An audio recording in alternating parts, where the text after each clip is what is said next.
powered by Riverside.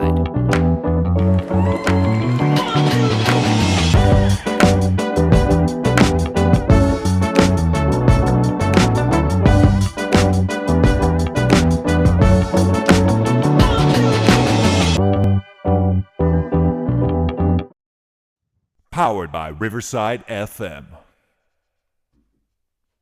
What I'm trying to say is that if I can change, Я думаю, что каждый тоже изменился and сегодня. you can change, Вы можете измениться. everybody can change. Каждый может измениться. You're listening to WildFireRadio.com presents the Jerry Torres program. No bad news, no sad news, no politics, no religion, just happy fun stuff. And now, here's your host, Jerry Torres. Five-time Emmy Award-winning anchor Ron Burgundy and Tits McGee. Now go to that voodoo that you do so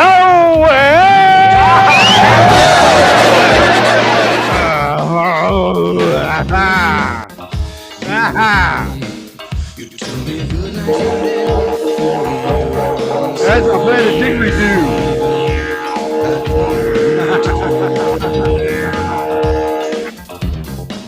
Oh my God.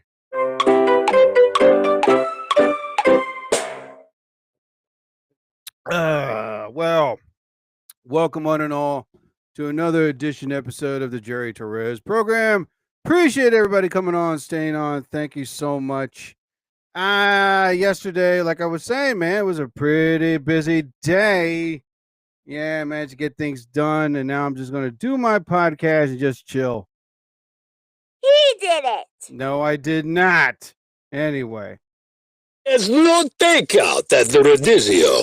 So anyway, I managed to get everything completely done. I think I'm going to make me some burgers, turkey burgers later on. Yeah, I did everything yesterday. Like I said, cut the grass, washed the car, took care of this, took care of that. Excuse me. Did exercise, and then after that, this morning, I did my 3-mile run. I came home, took a shower, and then immediately I went to grocery shopping, got what I needed, came back home, put everything away, and folded the laundry, put that away. Then I went to my dentist. They did my teeth cleaning. Then after that, picked up my watch, and now I am home, satisfied and completely content. That's right, people.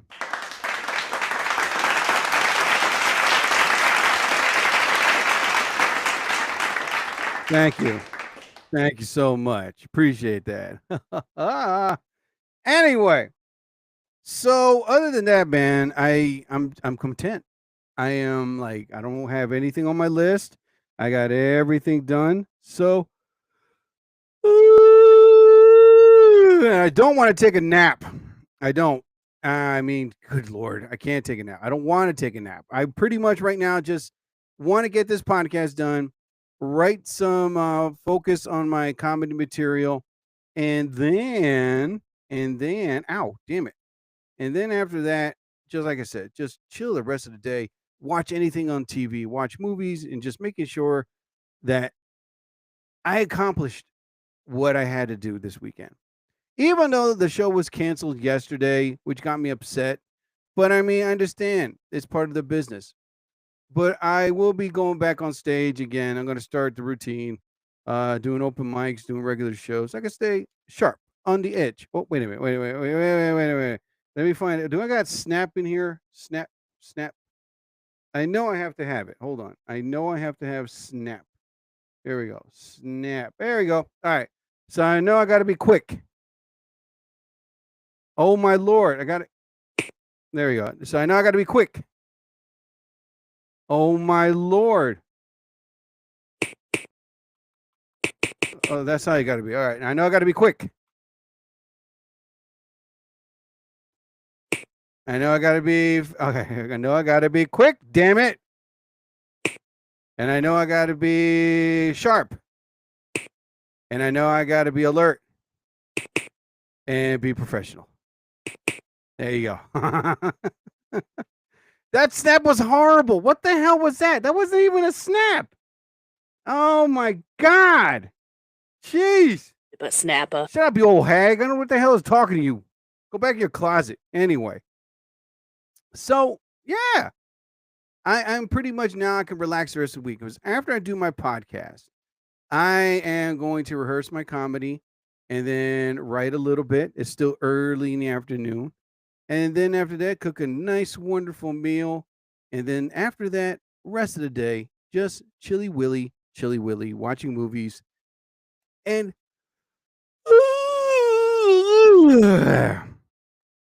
now I can relax because that's what I need to do. You know? But yeah, man. I don't know, dude. It's to me right now, I'm just trying to get things in order, put it that way. I like to say yesterday I was talking about two great TikTok oh my God, what the two things that I watch on TikTok a lot, and I really like these shows, okay?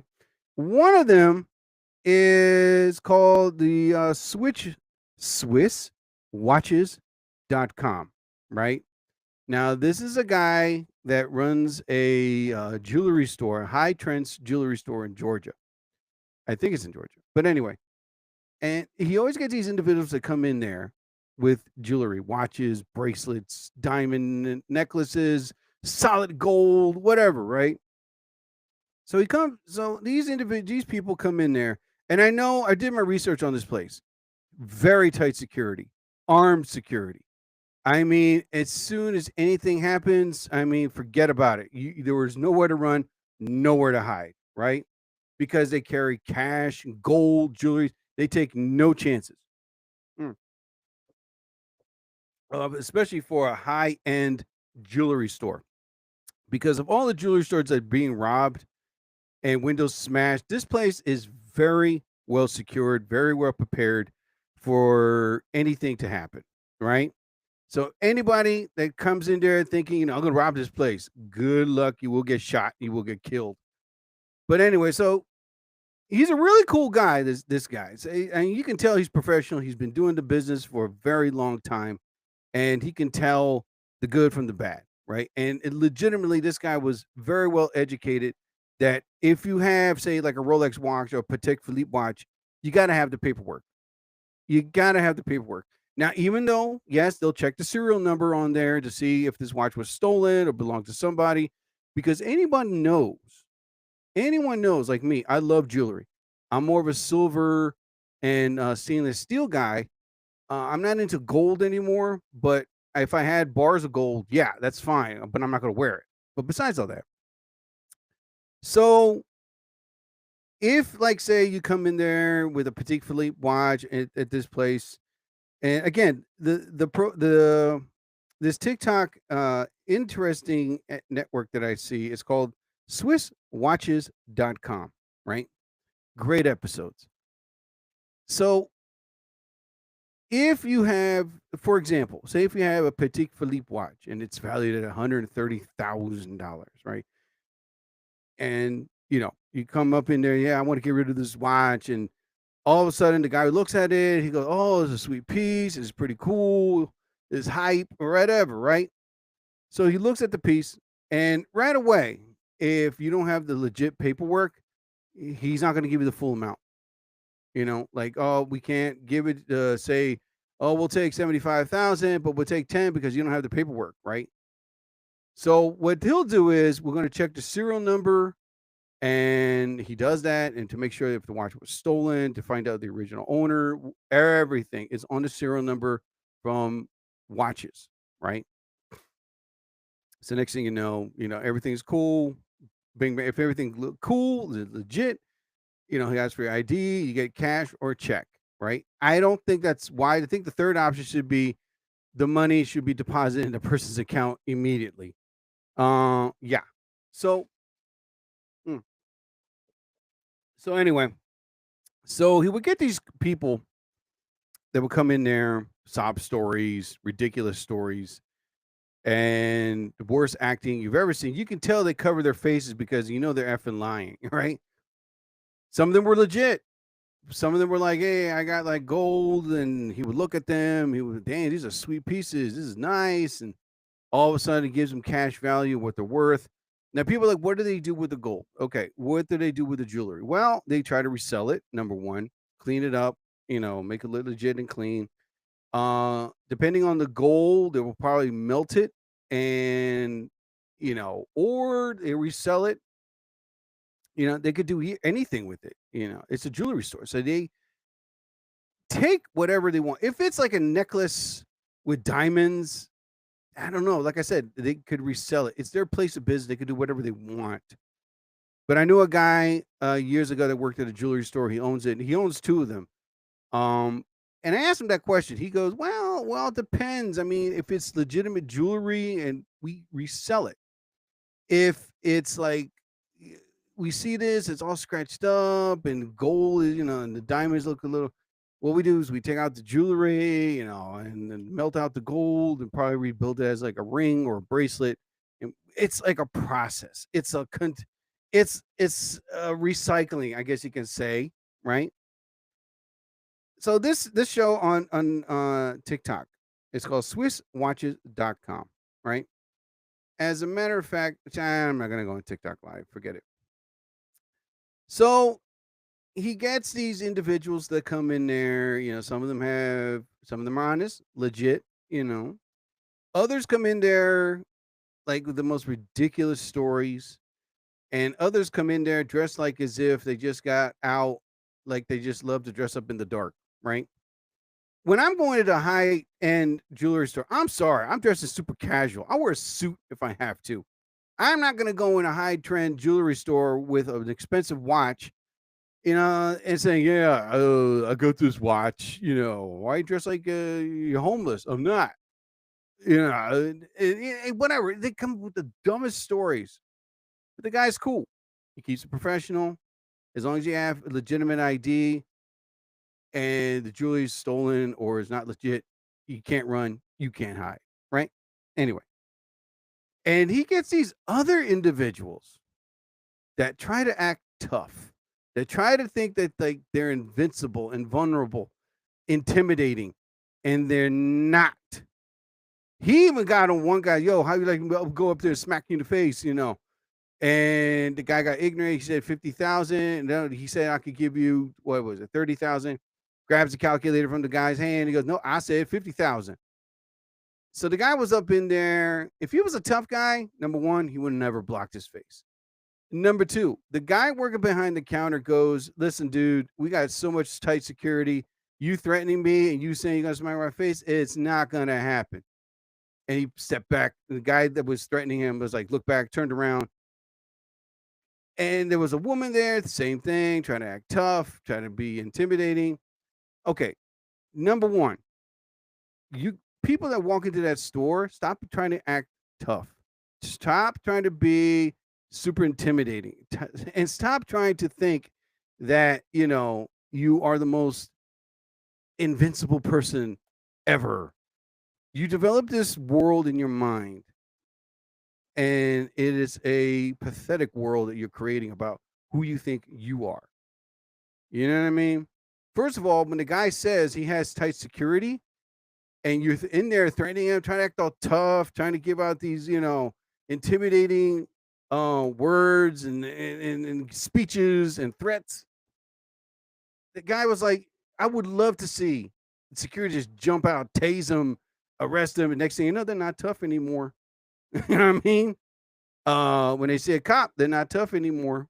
They're sucking the cop's D, if you know what I mean. Why do they do that? Why? Number one, if you're a tough person, you would never block your face. These people that come in there always block their face. They blur it out for reasons why, I don't know, but number two, you're walking into a place of business that's extraordinarily heavy security. Now, you don't see them, but they're there, and they're outside the building. So basically, as soon as you come in there, I think like they pat you down. I think that's what they do.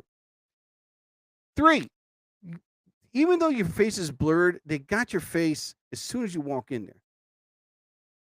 And 4, if the list goes down, if you as soon as that jewelry sells and you're still acting tough, you give your ID. As soon as you like slap the guy, you grab him, your ID immediately got all the information about you. And if you try to run, if you try to hide, you're going to use that money that you bought for gold for a good lawyer. You know what I mean? Because it's ridiculous that you're trying to intimidate someone that's like, go ahead, do something. I got tight security. What do you got? You just here by yourself trying to act all tough and brave and think I'm going to be like intimidating. But he keeps it professional. He's like, damn, I said 35, but this little bitch wants 50,000. All right, I'll give him 50,000 just so you can get the hell out of here, whatever.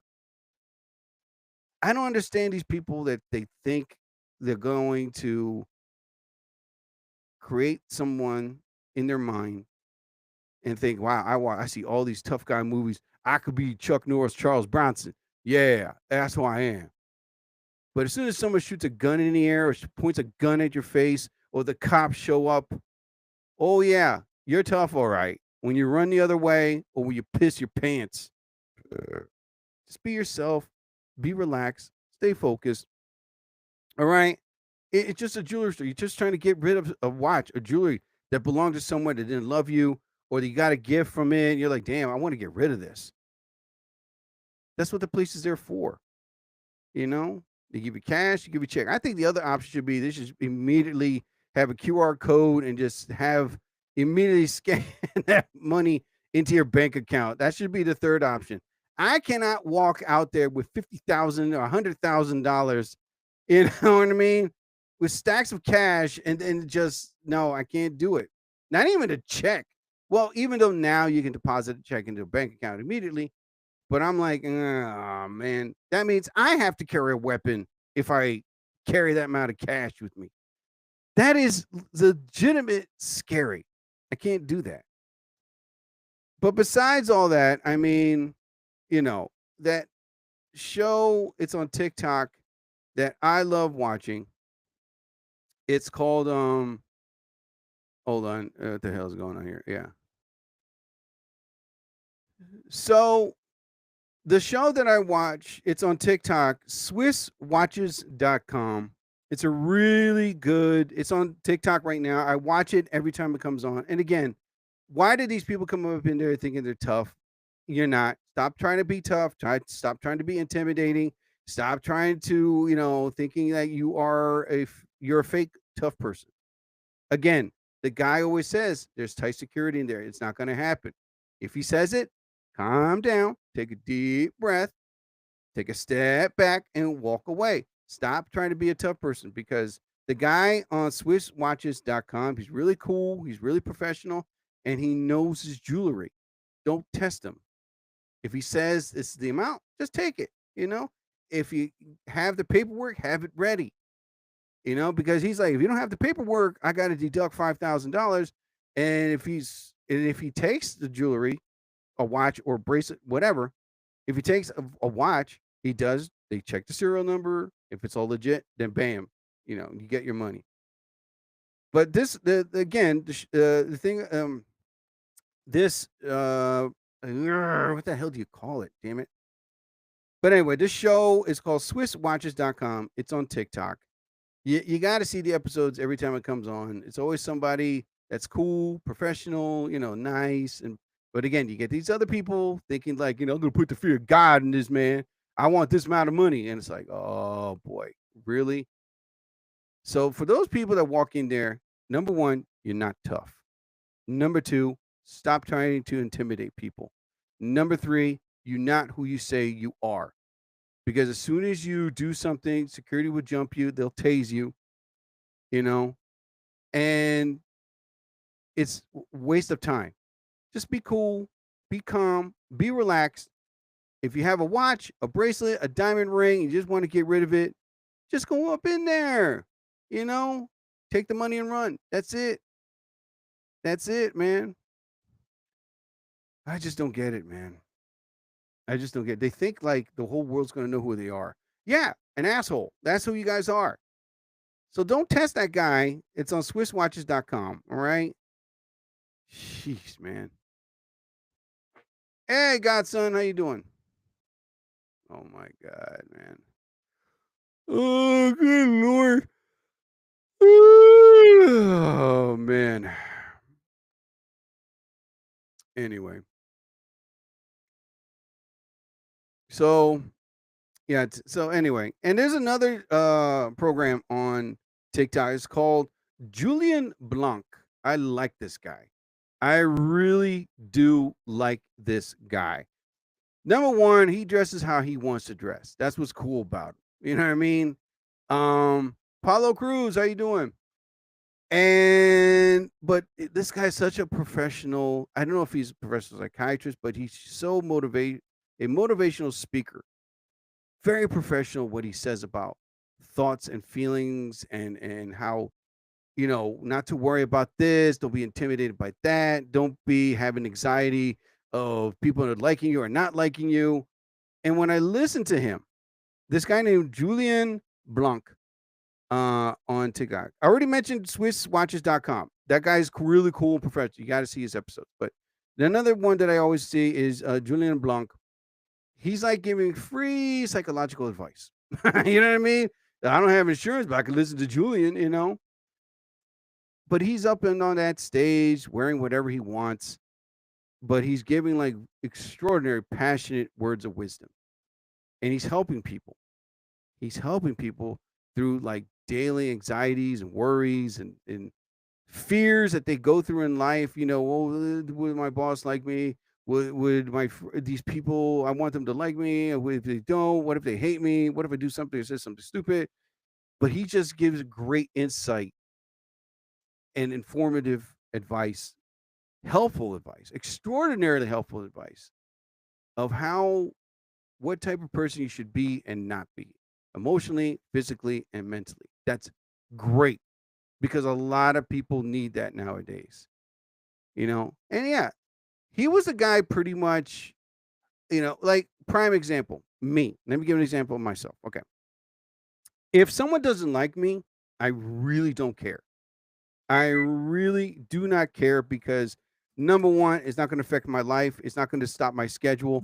It's not going to make me, but I'll prove to him that I'll do something great and those people will like me.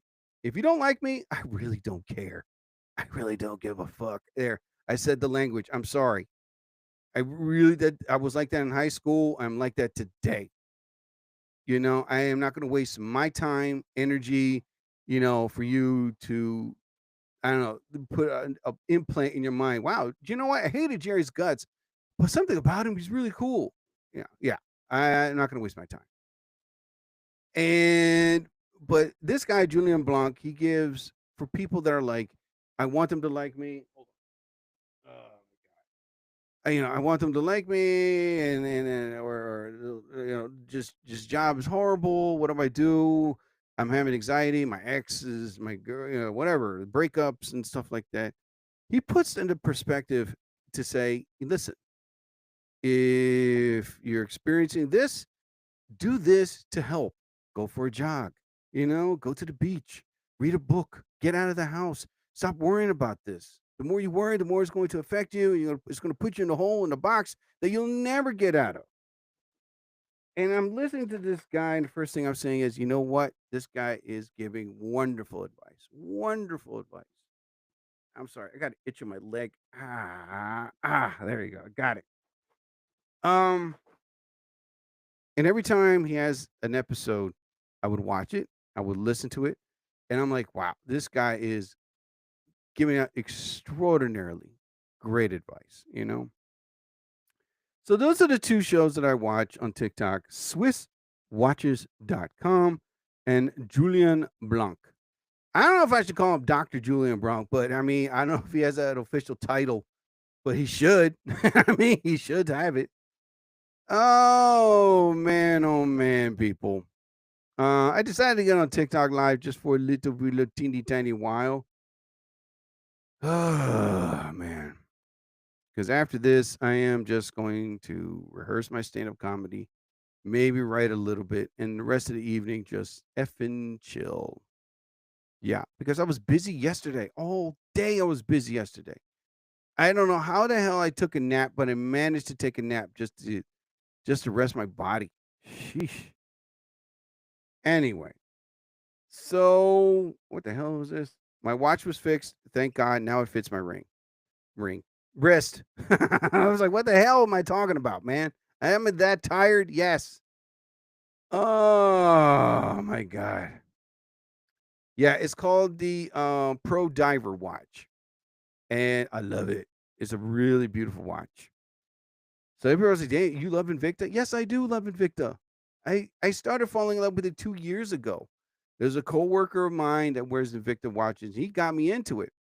One day, how I got into Invicta watches. Okay, there's a story to it. 2 years ago, I used to have Beluva and oh my goodness, what was the other one? Oh my God, I forgot the name of it. Anyway, I used to have Beluva and Citizen watches, right? That's what I had.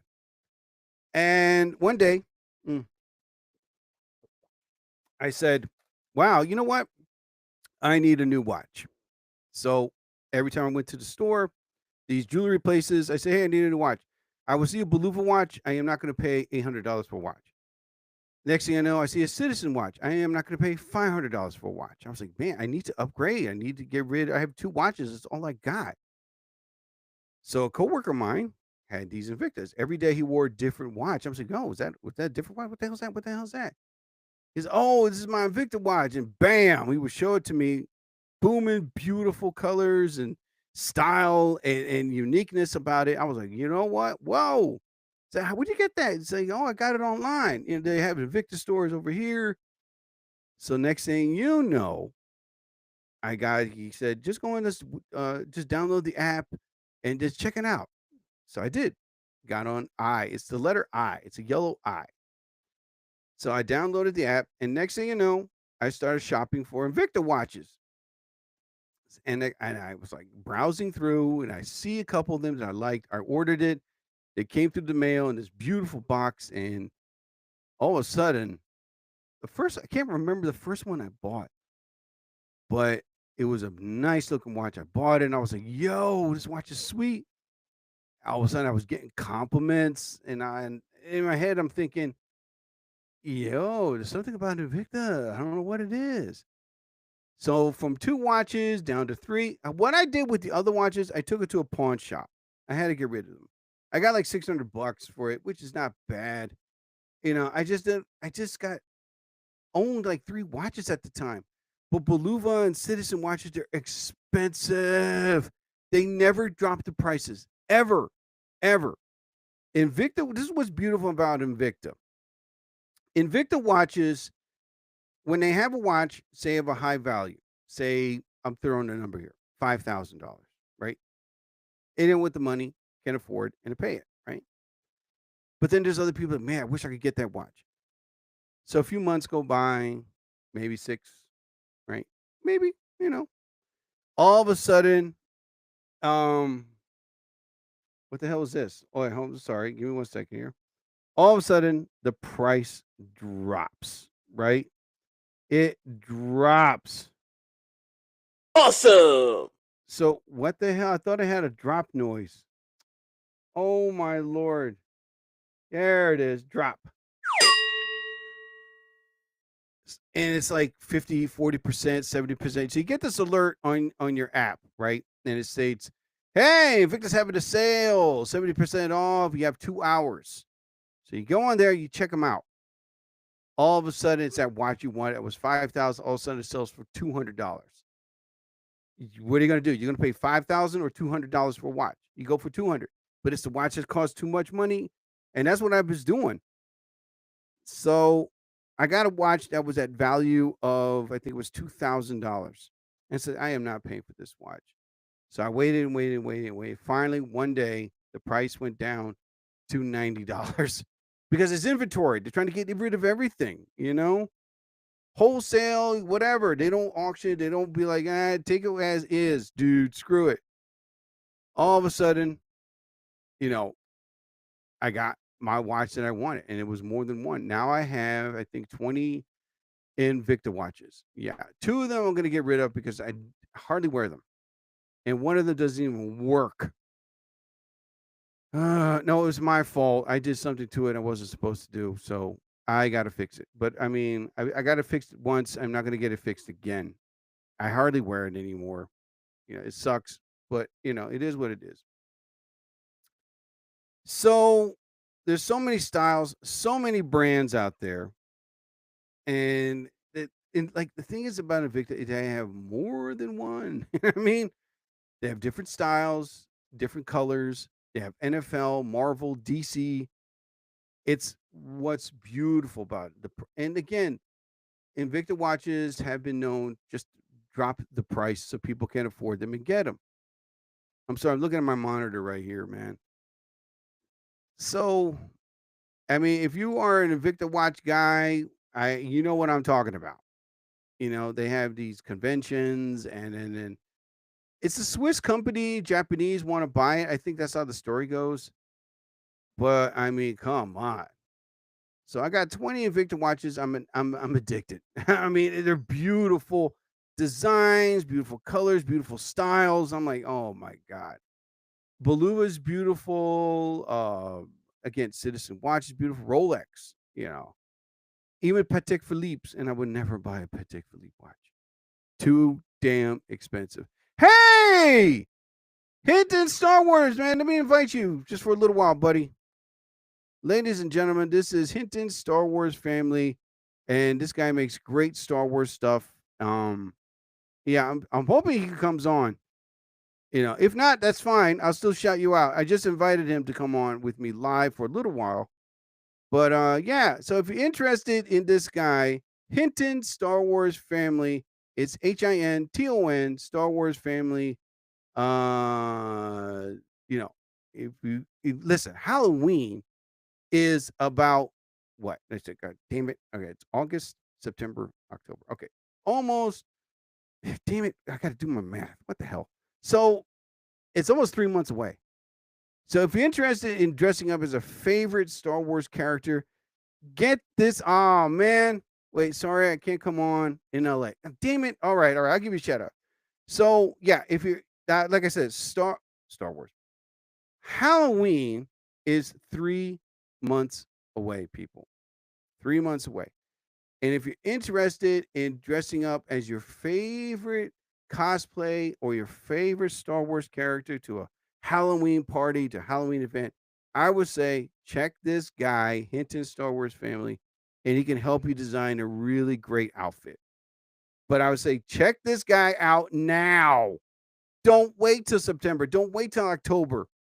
If you want to dress up as a bounty hunter or Jedi, what is the other, or Sith, or I don't know, a Chewbacca, whatever. I mean, I would say get to this guy now. It's Hinton Star Wars family.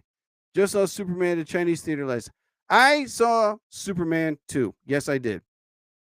Let me give my input on Superman, the new one, 2025. I went to the theater by myself. I saw it there, and okay, I'm gonna give my ratings on Superman. I didn't hate it. I loved it. All right.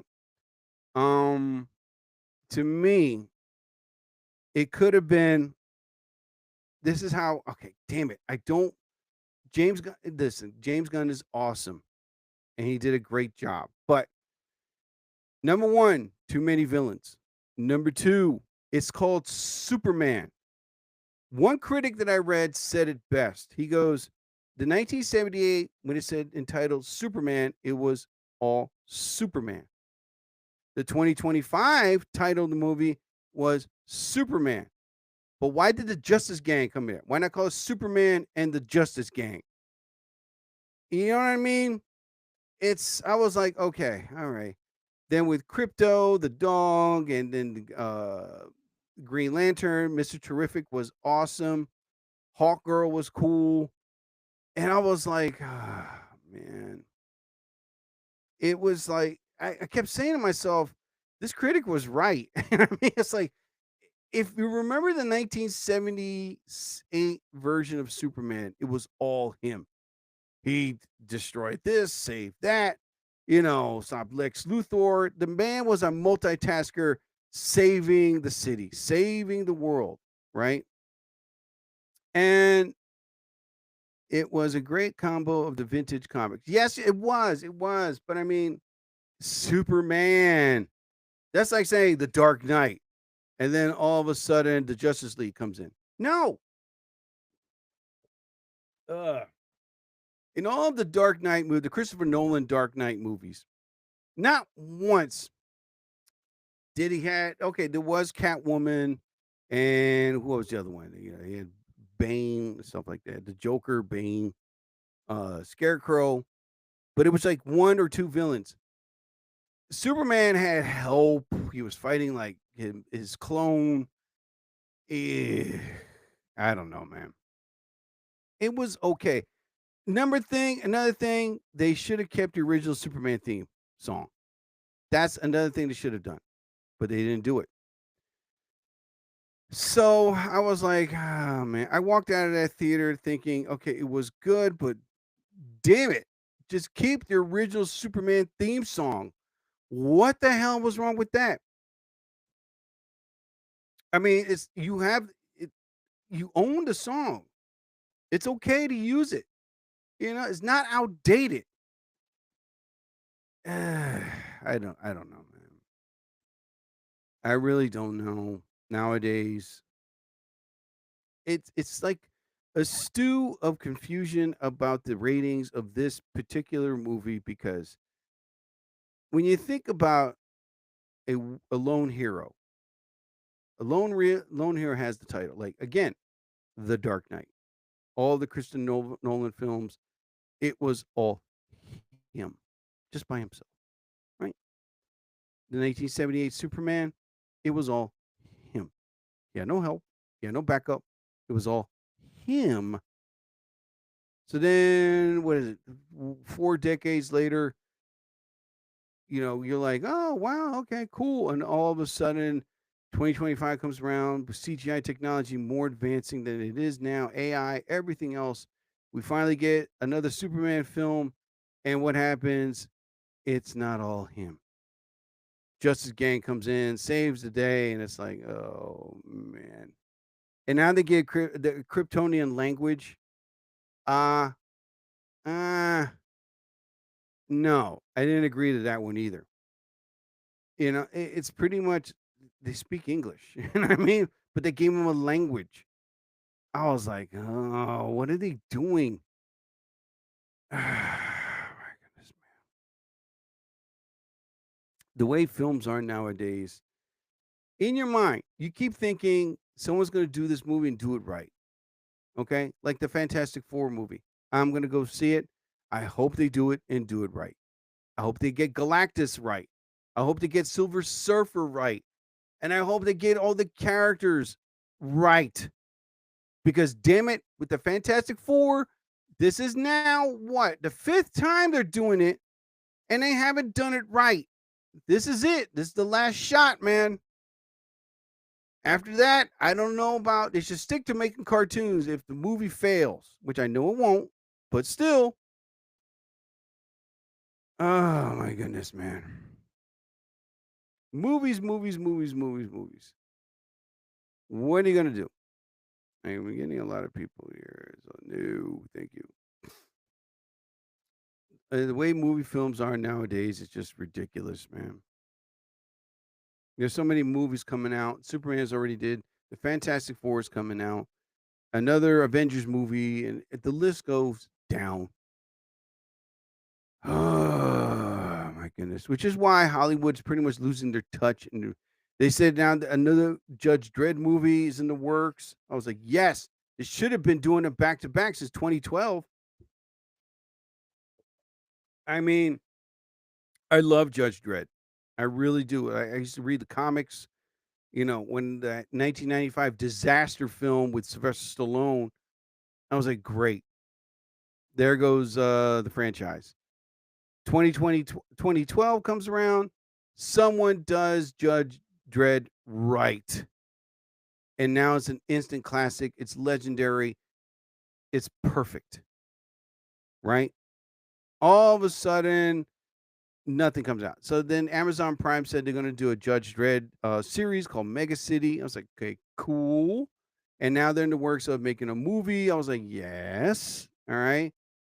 Hey, Michelle, how are you? All these franchises are pretty much coming slowly. A Sergeant Rock movie's in the work. Oh my Lord. Now they're like, they should make a Samurai Jack movie. That's what they should do. I'm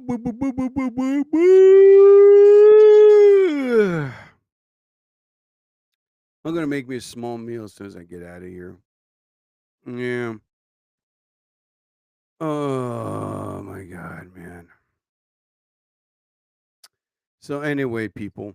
So let's see what happens later on in the movie world, because like I said, Hollywood is right now losing their touch. Now they're making films in New Jersey, in Georgia, and now I hear Texas is like the new next big thing, because I don't know what the hell is wrong with Hollywood nowadays.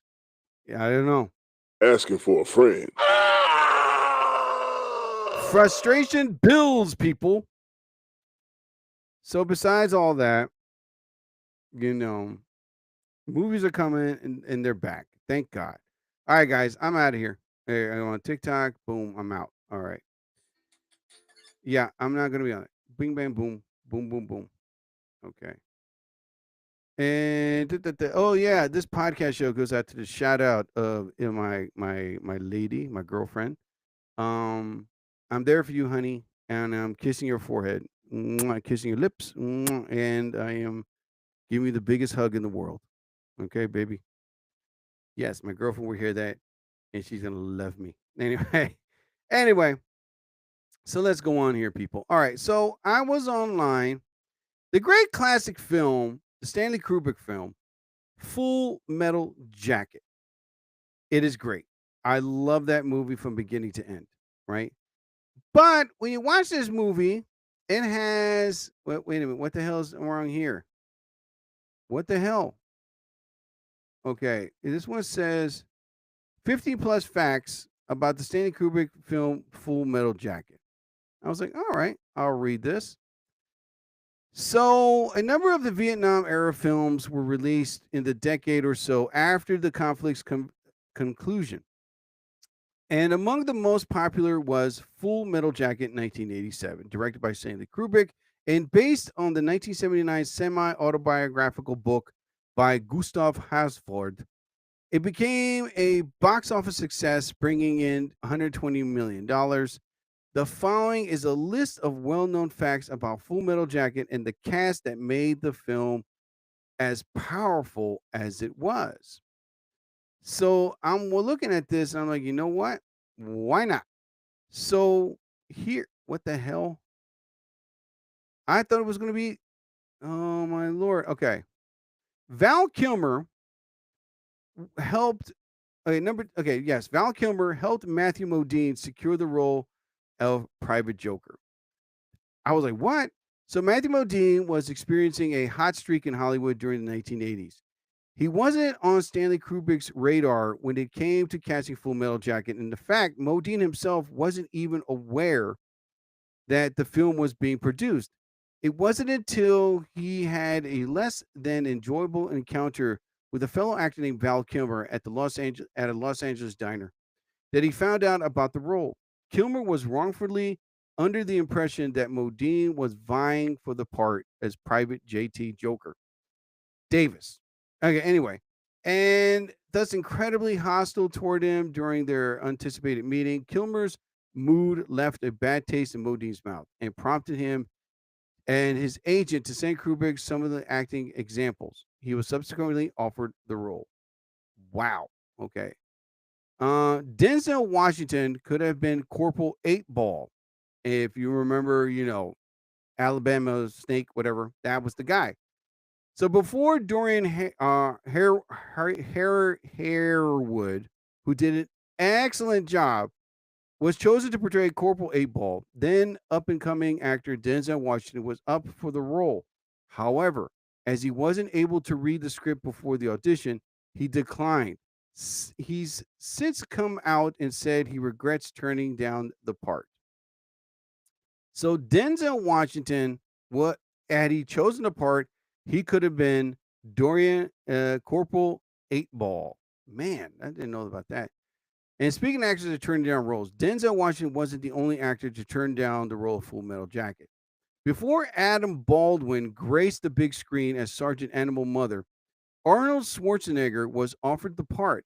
He ended up turning it down to star in Captain Benjamin Stewart's Ben Richards in the 1987 film adaptation of Stephen King, The Running Man. So he could have had a part as Animal Mother. If you remember, that was the guy who said those racist remarks and put, and the guy with the big machine gun. You know what I mean? There. That's it. That's as far as I go. All right. What the hell? No, I don't want to read this. Okay. No recruit was more important than the rest. It was proven fact that Stanley Kubrick was one of the best directors to ever grace Hollywood, and the scenes in Full Metal Jacket that featured the recruits training at the Marine Corps Recruit Depot in Paris Island in an example as to why. During basic training, no recruit is considered above the rest, and Kubrick was able to bring that sentiment to the big screen by using a special lens which kept each actor's face in focus, meaning no person was the center of attention. Wow. All right. Vincent D'Onofrio broke Robert De Niro's record.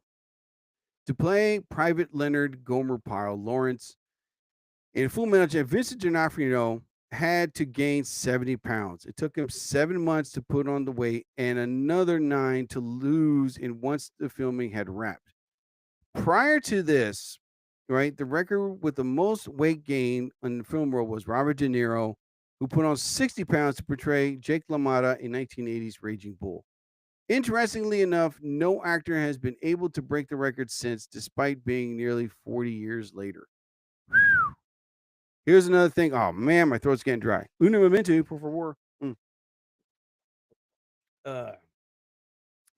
It was the last film released by Stanley Kubrick's lifetime, Full Metal Jacket.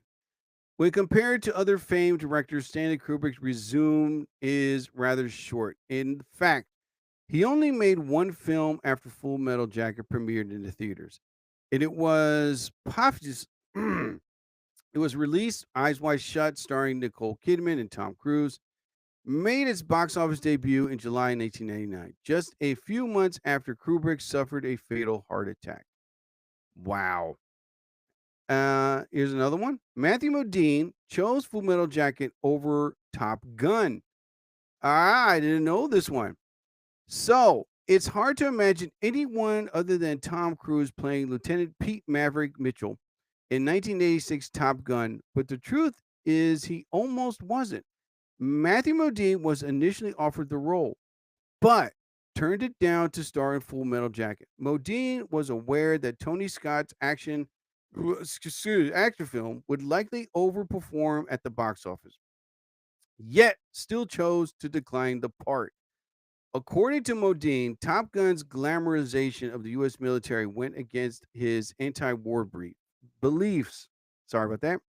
Whereas Full Metal Jacket showed the psychological and physical impacts the Vietnam War had on those who served in the conflict. So that's why he turned down the role for Top Gun. Matthew Modine's John Wayne impression came from Mel Gibson. If you remember that scene, well, there, Pilgrim. Among the most memorable moments in Full Metal Jacket is when Private J.T. Joker Davis imitates famed Western star John Wayne. Is pretty much impressive, and Modine has a fellow actor, Mel Gibson, to thank. During the filming of Mrs. Soffel, 1984, Gibson had to use a dialect coach because he couldn't put on the convincing American accent. Despite being born in the United States, he's grown up in Australia and, as such, had relatively thick accent. Modine later revealed that Gibson would sound like John Wayne while putting on his American accent. And that's how he learned to do the impression on Full Metal Jacket. So basically, it was Mel Gibson that helped him. Wow. Oh my God, there's so many. No longer considered a U.S. casualty of war. Okay, that's too much. Taking inspiration from Hollywood's silent film era. That's a bit too much to read. R. Lee Emery was a veteran of the U.S. Marine Corps. All right, now here's another true fact about it. Let me get on here. Sorry about that. Give me a second here. This might be well-known fact for fans of Full Metal Jacket. Gunnery Sergeant Hartman, but those unaware that R. Lee Emery was a real-life sergeant in the U.S. Marine Corps.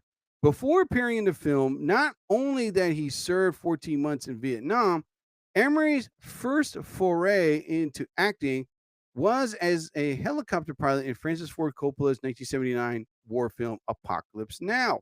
He followed this up with a number of smaller roles, after which he was approached by Stanley Kubrick to serve as the technical advisor on the set of Full Metal Jacket. The director later offered him the role of Hartman after watching an instructional tape he recorded. Okay. Okay, so speaking of Gunnery Sergeant Hartman, while we're on the topic of Gunnery Sergeant Hartman, did you know, people? Oh, wait a minute. Let me see if I can get that one. Damn it. There we go. Hold on. No. Oh, that's knocking. I know, right? Okay. So, did you know? Hey, I actually use that one. Did you know? No, right? Okay, that Hartman, did you know that Stanley Kubrick refused to let R. Lee Emery talk to the cast between takes? What's more, the director ensured Matthew Modine, Vincent D'Onofrio, and the rest of those playing the recruits never met the Marine Corps veteran prior to filming. This meant everyone's performance were as authentic as possible. Brilliant. That is brilliant. Bruce Willis could have been Private Joker. All right, before he was John McClane in Die Hard in 1988, Bruce Willis was a relatively unknown actor who was up for the role of Private Joker Davis. Stanley Kubrick offered him the part, but he was forced to turn it down due to his role in the ABC comedy drama series Moonlighting. Filming the show was almost gotten away of Willis appearing in Die Hard. Can you imagine that? No, I don't want to read that either. Stanley Kubrick wanted relatively unknown cast. Brilliant. I thought that was great. Stanley Kubrick's daughter makes a cameo in Full Metal Jacket. All right. Stanley Kubrick's daughter, Vivian, wrote the score for Full Metal Jacket under the alias Abigail Mead. Sorry about that. She also made a short cameo in the film, appearing as a photographer at the site of a massacre in Vietnam. Okay, now I got to see this movie again to catch her. She's cute. All right. Matthew Modine almost missed the birth of his child while he was filming this movie. Matthew Modine had a number of big life. Okay, I don't want to read that. Okay, who cares about that? All right. And number 18, a toxic work environment. Oh, that sucks. It's a known fact that Full Metal Jacket was filmed in England, but many don't realize that Stanley Kubrick was able to recreate the city of Hue. Wait a minute. How the hell? It's Hue. How would you pronounce that? Just who That's are it. you? That was whoosh. Just who are you? Okay. Now, by filming the abandoned gasworks plant, the site wasn't necessarily the safest, and the soil was contaminated with carcinogens and asbestos. Modine later spoke about what it took to film those scenes, saying, when you went home from work and took a bath, the tub was literally turned into a kind of a cobalt blue. With all the dirt and chemicals that came off your body, it was a sickening place. And after we finished up at Beckton, We all needed an opportunity to relax and cleanse the that that cock place out of our bodies. Oh my god. I can't anyway. So they were filming in a poisonous studio. It was like an abandoned factory with all these asbestos that was around that they were filming this movie. Oh my lord. Brave, brave, brave, brave people. Oh my god. How could that happen? And taking inspiration from Hollywood's silent film era. All right. Lon Chaney was among the most famous actors of the silent film era, known as the Man of a Thousand Faces. He was like a human chameleon in his ability to change up his appearance for the roles. Vincent D'Onofrio, anyway, was such a fan of Chaney's that he actually based his performance as Private Leonard Gomer Pyle Lawrence on his style of acting. So it was a scene in the bathroom. I am in a world, that. So he basically got inspiration from Lon Chaney. That is awesome. Wow. So the history of this great film, Full Metal Jacket. And I saw it when it was on cable. I wanted to see it at the movie theaters when I was a kid, but I think I was a teenager. Damn it, I got to do the math again. Okay, 2025, 1987. All right, here we go. 1, 10, 9. Okay, here we go. Cross that out. 0. Wait. No, wait. Cross that out. 1. Oh my lord. Okay, I got to do this again. All right, here we go. Math time. All right, and 2025 minus 1987. Whoa. No, that was 38 years ago. Okay, 38 years ago. I'm 53 now. 53. Oh my god, I got to do the math again. 53 minus 38. Okay, 53 minus 38. There we go. I was 15 years old. I was 15 years old, and none of my friends wanted to see it. I was like, damn it, come on, man, it's war. And I was like, oh, my mom will let me. My mom will let me. Pussies. But I waited till it come out on VHS, and then I saw it on HBO. I was like, oh my goodness. The great Stanley Kubrick, and listen, I heard he was a hard director, but that's how he was to make great films, And Full Metal Jacket, it's a classic to this day, and I don't know why they should have that movie at beach filming parties. You know what I mean? But all in all, I love, Full Metal Jacket, the way it was done, the way it was created, the way it effed your mind, But it's one of the most greatest war films ever made from beginning to end. And the actors that pretty much Stanley Kubrick picked, they were all unknown. And the movie became a classic. It hit.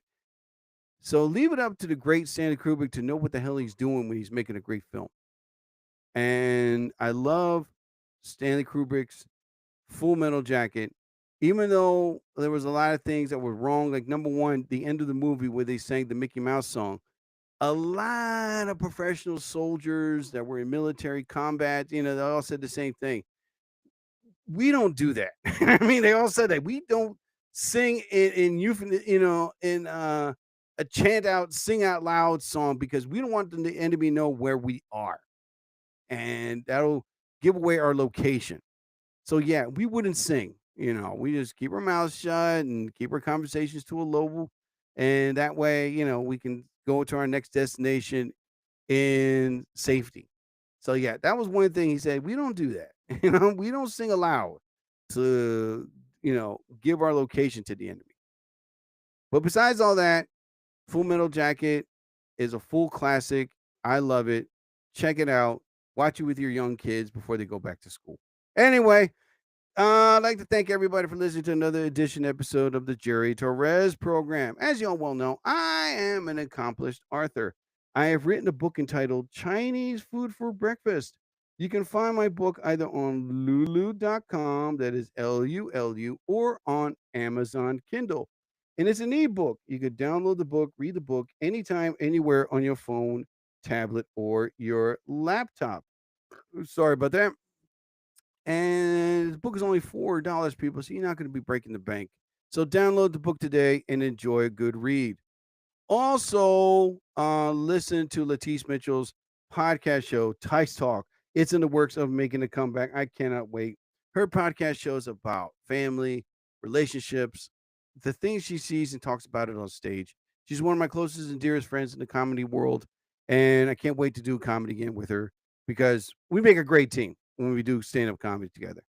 But other than that, her podcast show is in the works of making a comeback. So listen, you can find her previous podcast shows either on TikTok, Instagram, or on YouTube, and listen to her podcast show. It's hysterically funny. So listen to Latice Mitchell's Tice Talk. It'll make your head spin Tice Talk. real bad. Listen to Latice Mitchell's Tice Talk.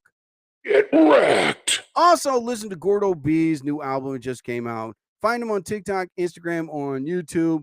It is a great song. He has great songs coming out soon. His new album, download it today. It's Gordo B. Hip hop music is now he's making it how it was back in the old school days. You can understand the lyrics and know what the hell he's saying. But listen to Gordo B's new album. Find it on Instagram, TikTok, or on YouTube. Download his new album and enjoy a good music. Also, listen to Funky Times. This band is a great band. They mix up with jazz, funk, rock. They know how to make music and make music right. You can find them on TikTok, Instagram, or on YouTube. Listen to this band's music. Listen to the way they deliver it, and you're going to love it. Not only that, if you're interested in hiring them for a special event, look them up, and hire them because they know how to make music and make music right.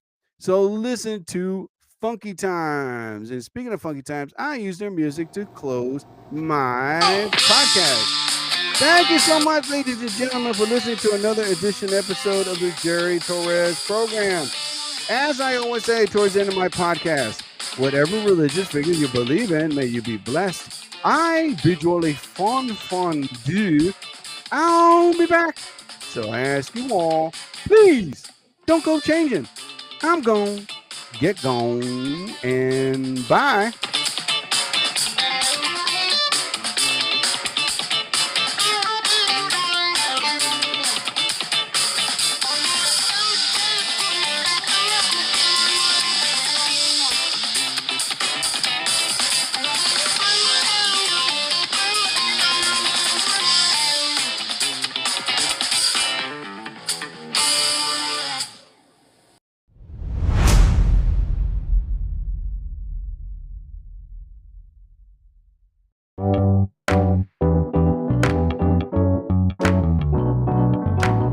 Powered by Riverside.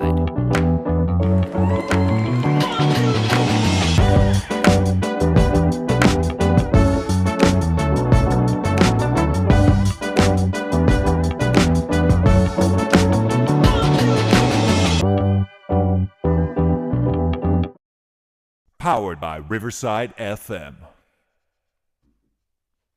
Limited time offer. No purchase necessary. Offer valid at participating locations. Void where prohibited. No animals were harmed during the production of this soundboard. Subject to change without notice. Side effects include dry mouth, occasional pig snort or two, sore stomach, teary eyes, achy jaws, and whatever tingles well. Laughing heart. You just heard the Jerry Torres program on Spotify and on Riverside FM. Listen to him on his other podcast affiliates. Download or go on Spotify and subscribe to his podcast shows. Download or listen to his previous podcast shows. Listen to them and enjoy, because remember, Jerry Torres program brings magic to your heart, mind, and soul.